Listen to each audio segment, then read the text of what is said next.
The story opens in Dusty Pines, a small, sleepy town in New Mexico, where Eliza Moreno spends her nights at an old observatory on the edge of the desert. Eliza is a dedicated astrophysicist, known for her stubborn independence and a lifelong fascination with the stars, a passion that began when she used to watch the night sky with her late father. Her professional life is at a standstill as her peers move on to prestigious projects while she remains at this remote outpost, searching for something she can't quite name. One night, while analyzing routine data, her equipment detects an unusual signal, a rhythmic pulse that repeats every 30 seconds. At first, she thinks it's a glitch, but the signal persists. It matches no known pattern, and after rechecking her calculations, she realizes it's coming from a point not far from town. Unable to ignore the possibility that this could be her long-sought breakthrough, Eliza drives her Jeep into the desert, guided by the signal. She arrives at a smoldering crater, where she finds a sleek, otherworldly craft partially buried in the sand. Metallic fragments and strange, iridescent symbols glow faintly in the darkness.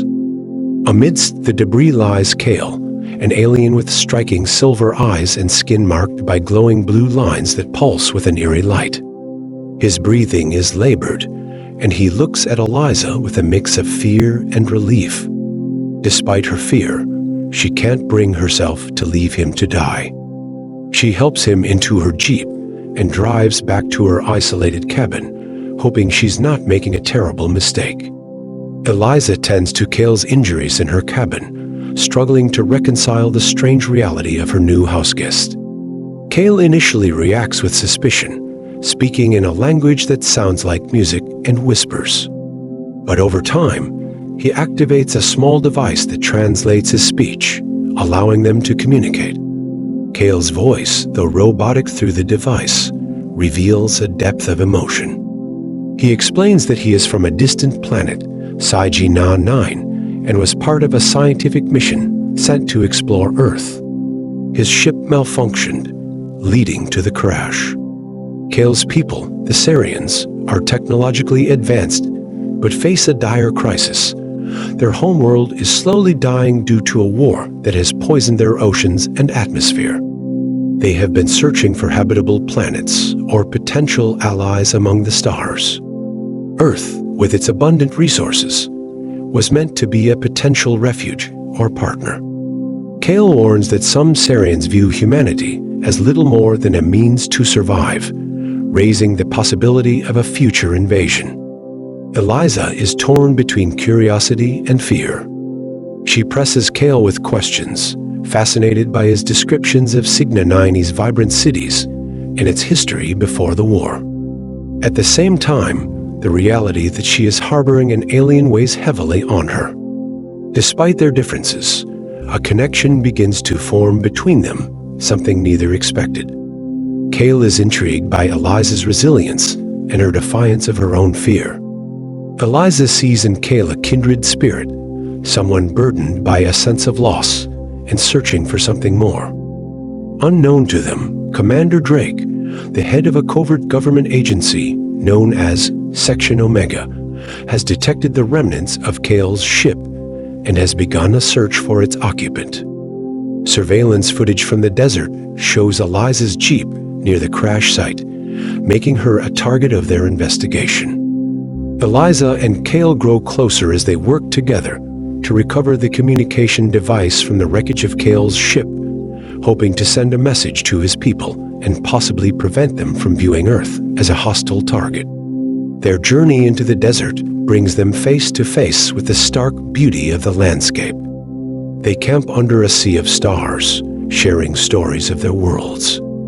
Kale speaks of the Sarian sky, filled with moons and constellations that change with the seasons, and a festival where his people would gather to sing to the stars, a tradition that has since faded due to the war. Eliza, in turn, shares stories of her father, who taught her to find comfort in the vastness of space. She reveals that she has always felt like an outsider, more at home with the stars than with people.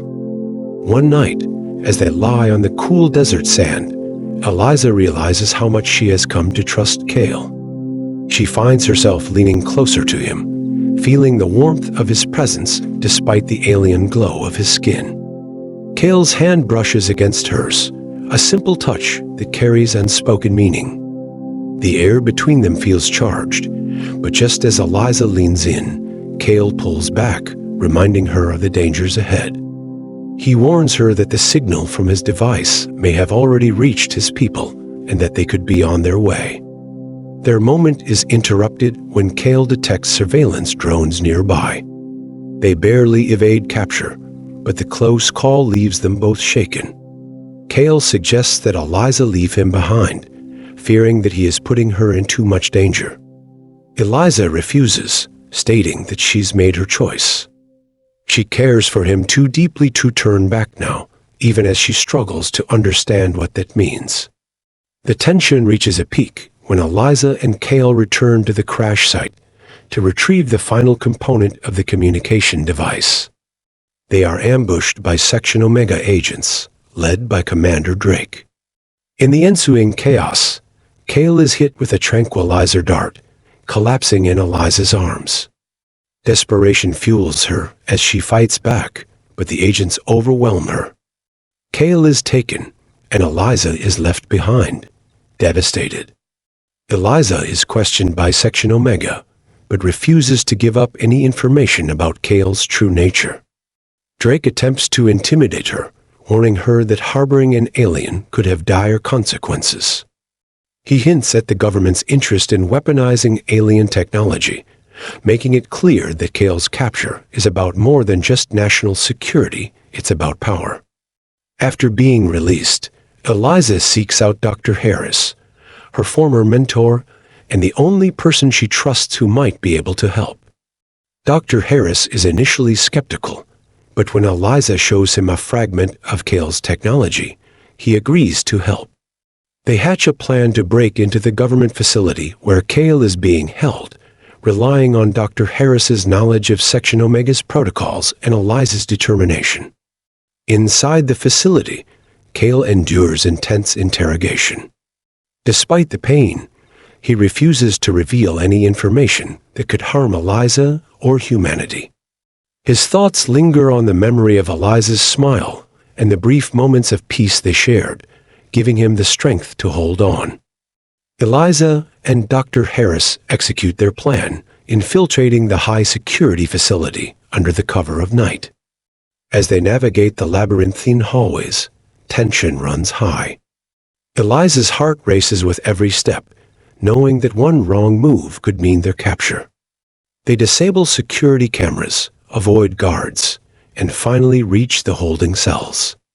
Eliza finds Kale, battered but alive, his silver eyes lighting up with relief when he sees her. Their escape is perilous, with agents closing in as alarms blare. Just as they reach an exit, they are confronted by Commander Drake.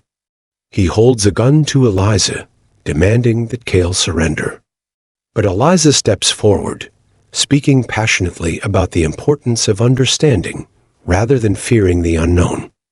She challenges Drake's belief that alien contact can only be a threat, arguing that Kale represents a chance for a different future. Her words make him hesitate just long enough for them to escape. They flee into the desert, but Kale's injuries are severe. Eliza supports him as they make their way to a hidden cave, where she activates the communication device. A holographic star map appears, and Kale sends a signal to his people, hoping they will see reason. He collapses, and Eliza holds him, whispering that he has to stay with her. In that moment, she realizes that she's fallen in love with him. The Sarian ship arrives at dawn, descending like a star in the desert sky. Its sleek design and iridescent hull cast strange shadows over the landscape. Eliza and Kale meet the Sarian commander, who appears more regal and severe than Kale, with deeper markings on her skin that glow brighter. She demands Kale's return, insisting that Earth is not yet ready to join the Sarian alliance. Eliza begs them to consider a peaceful relationship with Earth, warning of the potential for conflict if they choose otherwise. The Sarian commander is impressed by Eliza's bravery and grants Kale a choice to stay on Earth or return to Psi-G-Na 9. Kale hesitates, looking at Eliza with a mixture of longing and sorrow. He knows that if he stays, he could put her in danger, as Earth might become a target for Sarian factions seeking control. With a heavy heart, Kale chooses to return, promising Eliza that he will find a way back to her. Their goodbye is bittersweet, a lingering kiss under the rising sun, filled with unspoken promises. As the Sarian ship departs, Eliza watches the sky, her heart breaking yet hopeful. She returns to her life in Dusty Pines, changed forever by their encounter. The story ends with Eliza back at the observatory, her gaze fixed on the night sky. She still listens for signals from beyond the stars, knowing that somewhere out there, beneath the same constellations, Kale is thinking of her too.